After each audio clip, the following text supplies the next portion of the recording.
Quand on entend le mot Kabbalah, chacun pense à quelque chose de différent. Mystique juive pour certains, la clé qui ouvre les secrets les plus profonds de la création. Pour d'autres, un univers d'amulettes et de pratiques étranges, popularisé par des célébrités qui portent un bracelet rouge au poignet. Mais qu'est-ce donc vraiment ?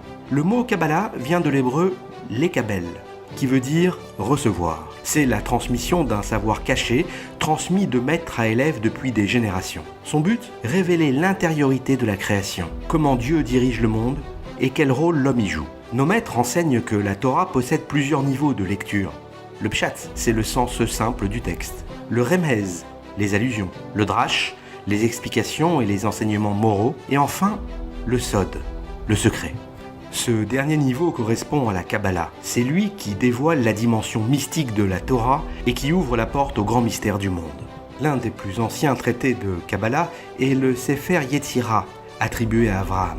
Mais nos sages enseignent que la Kabbalah fut surtout transmise au mont Sinaï, en même temps que la Torah écrite et la Torah orale. Depuis, elle passe de génération en génération par voie orale dans un cercle restreint. Ce savoir est réservé à une élite de sages, choisis pour leur érudition, leur piété et une maturité spirituelle hors du commun. La Guémara met en garde, il est interdit d'enseigner les secrets de la Kabbalah à plus d'un élève à la fois, et seulement si cet élève a atteint un niveau exceptionnel de sagesse et possède un équilibre intérieur rare. Nos maîtres illustrent ce danger par un épisode célèbre. 4 grands sages de l'époque de la Guémara, Rabbi Akiva, Ben Azai, Ben Zoma et Elisha Ben Abouya, ont tenté d'accéder aux profondeurs de la Kabbalah.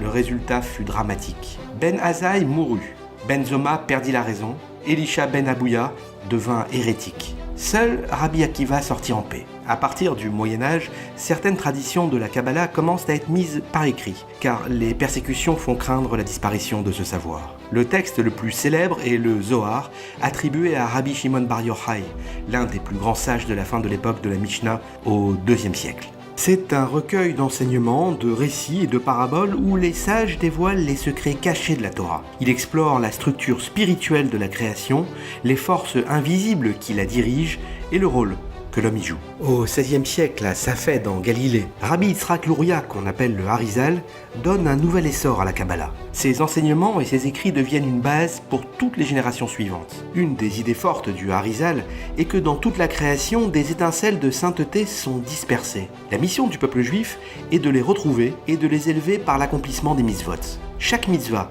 ramène de la lumière, répare le monde et rapproche l'univers de sa perfection. C'est le tikkun, la réparation. Mais très vite, cette nouvelle modernisation de la Kabbalah attire aussi des dérives. Au XVIIe siècle, un homme charismatique nommé Shabtai Zvi surgit sur la scène juive. En jouant avec des idées kabbalistiques, il se proclame Messie. Le peuple juif, meurtri par l'exil, les massacres et la souffrance, accueille son message avec ferveur. Beaucoup pensent voir enfin la délivrance. De Smyrne à l'Europe, son influence se répand comme une traînée de poudre. Mais derrière ces discours, Shabtai Zvi adopte des comportements étranges, contraires à la halacha. Vérité éclate en 1666. Face à la menace du sultan ottoman, Shabtai Zvi renie sa foi et se convertit à l'islam. Pour le peuple juif, c'est un choc immense. L'homme en qui tant avaient placé leur espoir se révèle être un imposteur. Les conséquences sont terribles. Beaucoup de juifs perdent leurs repères et surtout, la Kabbalah sort de cet épisode profondément discrédité. Pendant longtemps, on se méfie d'elle, craignant qu'elle n'entraîne d'autres illusions ou d'autres dérives. Après cette catastrophe, la Chassidoute, fondée par Rabbi Israël ben Eliezer, connu sous le nom de Baal Shem Tov, redonne ses lettres de noblesse à la Kabbalah. Il ne cherche pas à révéler les secrets de la Kabbalah au peuple, mais il en transmet l'esprit dans un langage simple, accessible et vécu au quotidien. Il enseigne que servir Dieu doit se faire avec joie, que chaque juif, même le plus simple, possède une valeur infinie, et que la prière et les mitzvot ont une force immense, même sans connaissance des mystères cachés. Malgré tout, petit à petit, des personnes, sans la préparation nécessaire ni l'accompagnement de véritables maîtres, se sont mis à faire de la Kabbalah un objet commercial.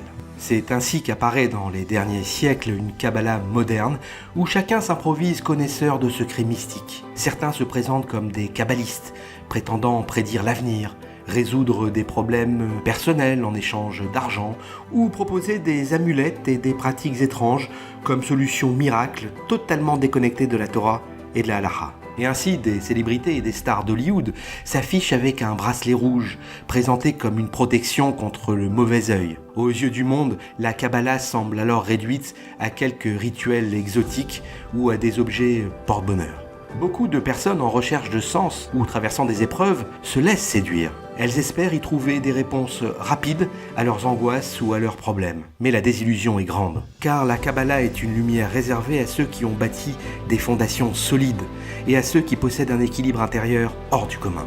Comme le dit le Talmud, dans ce qui t'est permis, exerce-toi. Ce qui est caché, ne le recherche pas. Ce qui est au-delà de ta force, n'y médite pas.